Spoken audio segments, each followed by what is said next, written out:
đổ cơn mưa. Sao em còn đứng mãi hay nói một lời? Có phải em giận anh? Có phải em giận anh? Nếu ngày mai xa cách nhau, anh chẳng nên âu sầu. Trời sắp đổ mưa ngâu, đôi ta chẳng tan vỡ. Dẫu biết tình đầu rất dễ chia lìa nhau, để chìm vào trong bể dâu.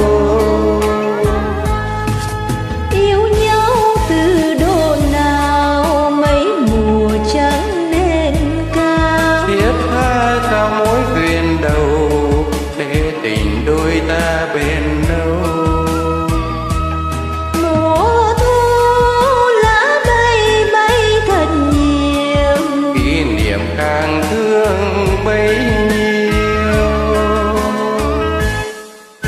nếu tình đôi ta dở dang, anh hãy xem như là một giấc ngủ chiêm bao. Mai sau cùng quên hết đôi ước cuộc đời, có lẽ không gặp nhau. Em về kẻo trời mưa mau.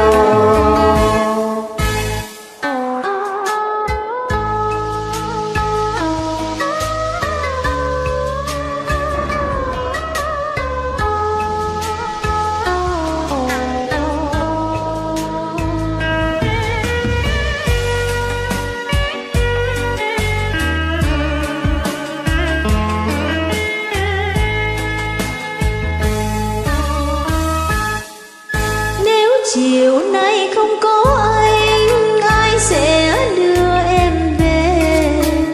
Trời sắp đổ cơn mưa, sao anh còn đứng mãi? Hãy nói một lời, có phải anh giận em? Có phải anh giận em? Nếu ngày mai xa cách nhau, em chẳng lên âu sầu. Trời sắp đổ mưa ngâu, đôi ta chẳng tan vỡ.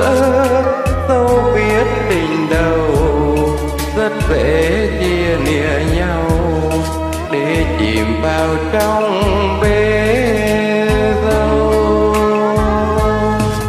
Yêu nhau từ độ nào, mấy mùa trắng lên cao. Chia xa cho mối duyên đầu, để tình đôi ta bền lâu.